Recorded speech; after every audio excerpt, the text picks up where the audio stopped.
ओम। परम पिता परमेश्वर का स्मरण करें, श्रद्धा पूर्वक नमन करें।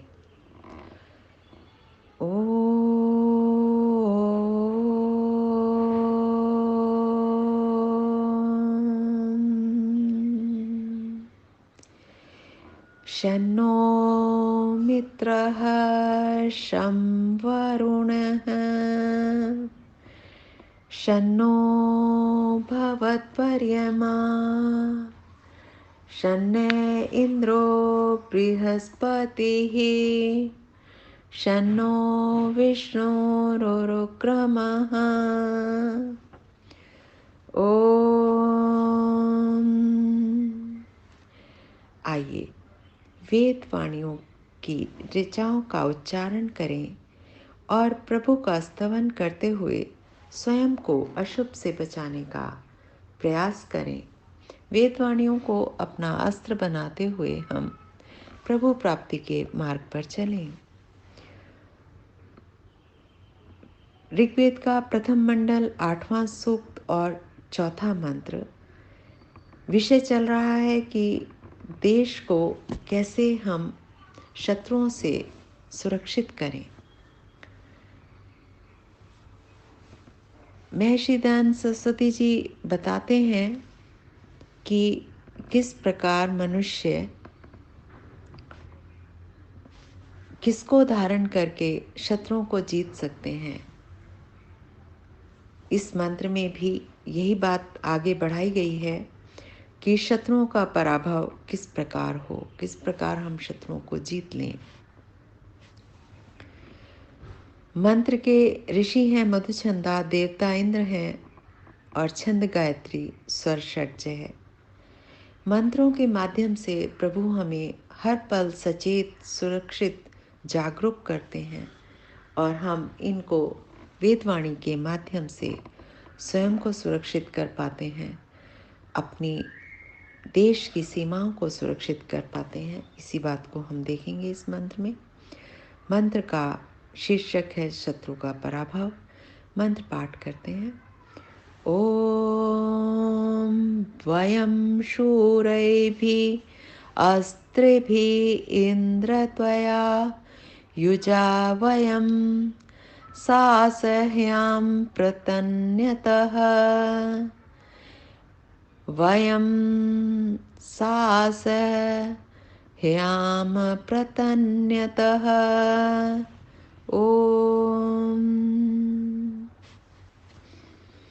हम शूरेभी शूरवीर सैनिकों के द्वारा असुरक्षेप में जो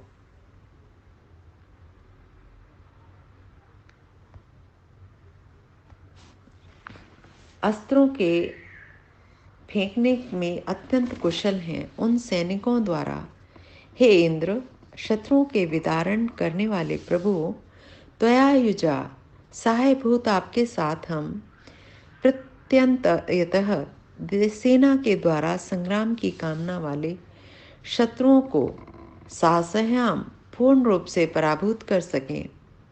यहाँ मंत्रार्थ से यह बात स्पष्ट है कि विजय के लिए सैनिकों का वीर होना सर्व प्रमुख बात है। शूरे भी वे शत्रुओं को क्षीण करने वाले हों। श्रेय हिंसायाम उनमें कायरता का नामो निशान भी न हो। उनके पास अस्त्र शस्त्रों की कमी न हो और साथ ही अस्त्रों के प्रयोग में वे प्रवीण हों। अस्त्र भी। तीसरी बात यह है कि हमें प्रभु का सहाय प्राप्त हो। त्वया युजा, इसी को दूसरे शब्दों में इस प्रकार कह सकते हैं कि हमारा पक्ष धर्म का हो। हम अन्याय बात को लेकर युद्ध के लिए न उतर जाएं। दुर्योधन का पक्ष अधर्म का था, इसीलिए उधर उत्साह व उमंग न थी। पांडव धर्म युद्ध के लिए प्रवृत्त हुए। अब उनकी उत्साहपूर्ण शंख ध्वनि ने कौरवों के दिलों को दहला दिया। प्रत्यंतयतः शब्द से यह भावना भी व्यक्त हो रही है कि यथासंभव रक्षणात्मक युद्ध ही लड़ना ठीक है। आक्रमणात्मक युद्ध वेद को अभिष्ट नहीं, वेद नहीं चाहता कि हम अपनी तरफ से आक्रमण करें। महाभारत में व्यास अर्जुन के गांडीव तब उठवाते हैं जबकि कौरवों ने अस्त्र शस्त्र आक्रमण शुरू कर दिया। प्रवृत्ते शस्त्र संपाते धनुरुद्यम्य पांडवः। चाहिए तो यह था कि मीषु पप तद इंद्र स्याहन्यागते। सेनापति के दिन के आ जाने पर भी, अर्थात रणांगन में दोनों सेनाओं के तैनात होने पर भी बाण न गिरे, अर्थात युद्ध को रोकने के लिए यत्न किया जाए। युद्ध तो विवशता की अवस्था में ही करना चाहिए। भावार्थ: हम नाना शस्त्र संचालन में प्रवीण सैनिकों द्वारा प्रभु के आशीर्वाद से राष्ट्र पर आक्रमण करने वाले शत्रुओं को पूर्ण रूप से कुचल सकें, नाश कर सकें, ऐसा वेद हमें कहता है। आज के इस मंत्र का यही संदेश, यही उपदेश। ओम इति शम। नमस्ते जी, धन्यवाद।